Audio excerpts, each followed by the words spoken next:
Hello, Brett. How are you? I'm fine. How have you been? Oh, I'm doing well. I'm running around Europe doing this tour, having a blast. Yeah, you promised last time we talked when the box set came out that you would give us a call when the new CD was done, American Doll Posse. Now, I know you've been in Austria. Is it Austria or Australia you've been in? No, Austria last night. I played Graz. So I've been in Eastern Europe. Bratislava, Prague, Ljubljana, Budapest, and today I'm in Zurich. Do they have like Applebee's there? No. Yeah, no. Käse Kleine. So I got the crew last night. I got 30 Käse Kleinen for the crew. Now, So that's what is sausage that? with cheese infusion. I'm sorry, what is that again? Sausage, big long sausages Mm-hmm. with cheese infusion. That's what the crew got last night. They were very, very, very happy to get it, trust me. No, I don't think they have that at Applebee's yet. No, I don't think so.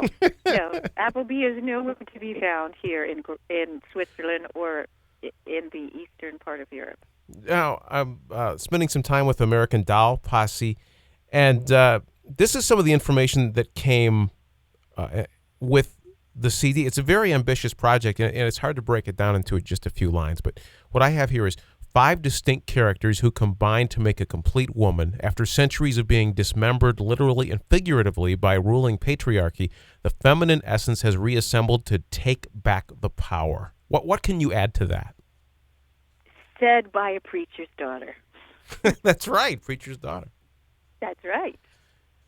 So it's interesting because you take on various personas. There's a persona named Tori, and there's Pip and Isabel and Clyde and Santa. That's right. How did these characters come to you? How do you channel them? Well, each one is really built on one of the female character types of the Greek pantheon. So Santa holds Aphrodite, Artemis is held by Isabel, Persephone is held by Clyde, Pip holds Athena, and Tori holds Demeter/Dionysus. So very simply, each night when I play live, one of these women that isn't Tori opens the show, and then Tori comes on because we need that big back catalog. Or else the other girls would fight her. They would fight her for that second slot, I'm telling you. They would kick that redhead off the stage. So ultimately, commerce has to win out with the back catalog. Well, it's not just commerce. It's that you have to see the audience, and at a certain point, they need those recognizable songs. I mean, it's a 2-hour show, and at a certain point, if they don't get Cornflake Girl or Fairy Tale or God, then you have to give them some of those. So Tori can do that. Which of these characters do you enjoy writing for the most? Well, you know what? It's funny you asked me that because it's changing.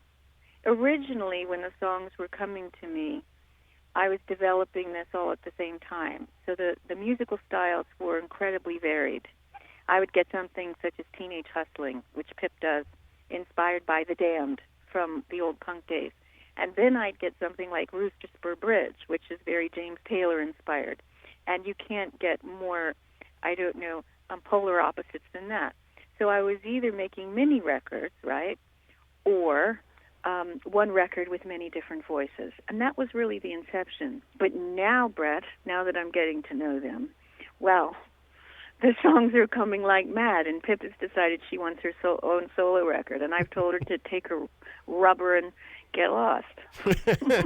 Well, it's very interesting, Tori, because these characters all have taken on their own personas in cyberspace, and I find it a good move for you that you're using the internets, as the president calls them, for more than just selling memorabilia. All of these people, all of these characters, these personas have their own space on the internet in which to vent and in which to provide their viewpoint for the world. This takes up a lot of your time, doesn't it? Oh, my God. You should talk to my daughter about this. She came up to me and said, Mummy, there's no Tash time. There's Santa time and there's Pip time, but there's no Dash time. And so I thought, that's fair enough, Tash. It's true that writing this work while I'm on the road, yeah, it does take up energy, but I have to tell you, it's unbelievably exciting for me because I don't know where the story is going. I don't, I wake up and I think I know where the story is going. But, for example, Pip just played Graz last night. And the response that she got, the letters that she gets backstage, it's changing the story. And so when I started this project, if you had told me, yeah, but you're going to be writing this kind of internet novel to go along with the music, and it will change as you go, I would have looked at you and said, I would never do that to myself.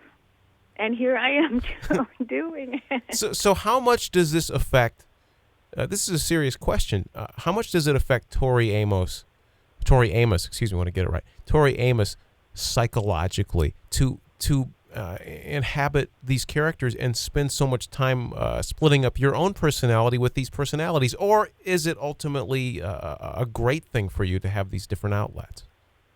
I think all women are complex creatures, for the most part. There's some vapid, vacant, not so much between the ears kind of girls, but most of the women I know are pretty complicated. And they have more than just, say, the girl at work persona that you run into. There's another side to them. So maybe I'll have been so open to letting Santa come into my life all these years. I've been a bit harsh on the Aphrodite character type, but I have to tell you, it's a winner with husbands. With husbands. How's that? Oh, yeah. How is it a winner with husbands? Santa's a winner. Oh, Santa's a winner with husbands. I see. She's a winner, yeah. Mm. Yeah, thumbs up for Santa. She makes people happy backstage. It's funny, even if I'm not choosing to have her perform that night, she'll just run around in a wig and see everybody, see the social butterfly before the show.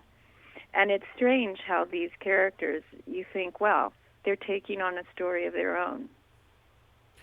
To me, it also seems that American Doll Posse, apart from the music itself, is almost a deliberate attempt to take on the short attention span. Because I think about iTunes and how that's kind of taken over a certain aspect of our media culture.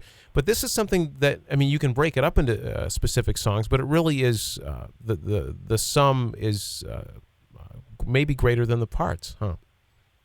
Well, I loved double albums when I was growing. I wanted to ask you about that, yeah. I just loved them. They meant so much to me.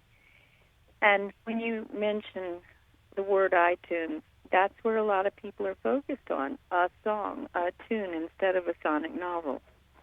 And for me, I just remember loving to take those journeys when those double albums came out. So I thought, my philosophy is always, if it's too loud, turn it up. So if everybody's focusing on twos, I'm going to focus on a double album. So what were some of your favorite concept albums when you were a kid? Well, I'm a big Ziggy Stardust fan, obviously. And when you talk about double albums, I loved Goodbye Yellow Brick Road and the White Album. It's one of my favorites of all time.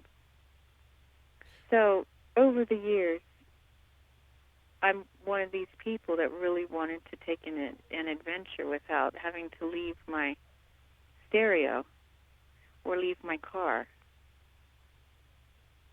Well, again, American Doll Posse is the new project from Tori Amos, and it's very ambitious, and I think that you make a lot of people all over the world, you and your various personas, you make them pretty happy with what you're doing, because nobody's doing what you're doing right now.